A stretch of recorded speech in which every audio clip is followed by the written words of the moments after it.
চলে এলাম রান্নাঘরে। আর সবাইকে এই বেলায় গুড মর্নিং আর বলাটা সাজে না, তাই না? আর তবুও একবার বলতে হয়, বলি যে গুড মর্নিং সবাইকেই। দেখো গরমের মধ্যে গেমে কি হয়ে যাচ্ছে, গলা দিয়ে ঘাম নামছে। আর আজকে তোমাদেরকে আমার ব্লগ সম্বন্ধে বলি। আমার ব্লগ সম্বন্ধে তোমাদের ডেসক্রিপশনে দেওয়াই আছে। ডেলি লাইফস্টাইল বলেও থাকে, ব্লগ থাকে, কুকিং থাকে, সবগুলোই থাকে। সব মিলিয়ে মিশিয়ে একাকার করে আমি ব্লগ দেওয়ার চেষ্টা করি। কিন্তু আজকে রান্নাঘরে এসে পরিষ্কার আমি কুকিংয়ের রেসিপিটা দেব। আর আজকে কুকিংয়ে রাখছি চিকেন। আর এই দেখো চিকেনটাকে আমি এইভাবে ম্যারিনেট করে রেখে দিয়েছি। আর এর মধ্যে সমস্ত মশলা রয়েছে, আদা, পেঁয়াজ, রসুন, কাঁচা লঙ্কা, মেনলি কাঁচা লঙ্কা। কাঁচা লঙ্কা দিয়ে আমি বেশ ভালো করে ম্যারিনেট করেছি। সামান্য দই দিয়েছি, আর গোটা গরম মশলা, কাঁচা তেল, এইগুলো দিয়ে দই, এইগুলো দিয়ে আমি একটু ম্যারিনেট করে রেখেছি। ম্যারিনেট করার সময় আমি আর তোমাদের দেখাতে পারলাম না, ওটা স্কিপ করে গেছি। এরপর আমি আলু ভাজাটা হচ্ছে সেটা কড়াইয়ে দেখিয়ে দিচ্ছি। তারপরে আমি মাংসটাকে আমি এবার কড়াইয়ে দিয়ে দেবো। রেসিপির দিকে চোখ রাখো, আর ভালো মন্দ হলে কমেন্টের মধ্যে তোমরা একটু জানিও।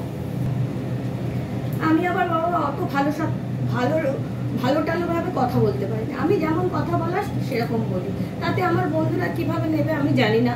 সবারই তো কথা বলার সমান টেকনিক থাকে না, কিন্তু বোঝাতে গেলে যেরকমভাবে কথা বলতে হয় আমি সেইভাবেই কথা বলছি। আমি নর্মালি যেরকম বাড়িতে সবার সামনে কথা বলি সেইরকমভাবেই বলছি। তোমরা তাতে যদি মনে হয় যে আমার বন্ধু ভালো কথা বলতে পারছে না, তাহলে সেটাও কিন্তু আমাকে কমেন্টের মাধ্যমে জানিয়ে দিও।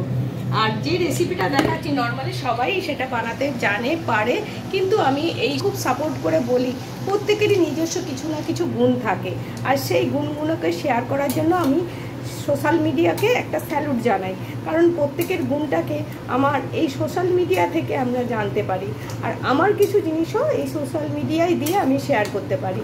তাই আমি সোশ্যাল মিডিয়াকে আমি একটা ভালো দিক দিয়ে আমি দেখি, আর সেটাকে আমি একটু স্যালুট জানাই। কারণ সোশ্যাল মিডিয়া এই প্রত্যেকটার গুণ, প্রত্যেকটি মানুষের যে কী কী গুণ আছে সেইগুলো একদম ইন্ডিভিজুয়াল দেখানোর সুযোগ করে দেয়, আর তার মধ্যে আমি একজন। যাই হোক, কথা বলতে বলতে তোমাদেরকে আমার রেসিপিটা একটু দেখিয়ে নিলাম। আমি কিভাবে রেসিপিতে কষাচ্ছি জিনিসটাকে, চিকেনটাকে, সেটাও তোমাদের দেখিয়ে দিলাম। আর এই কষাতে কষাতে আমি তোমাদের সঙ্গে আবার একটু গল্প করে নেবো।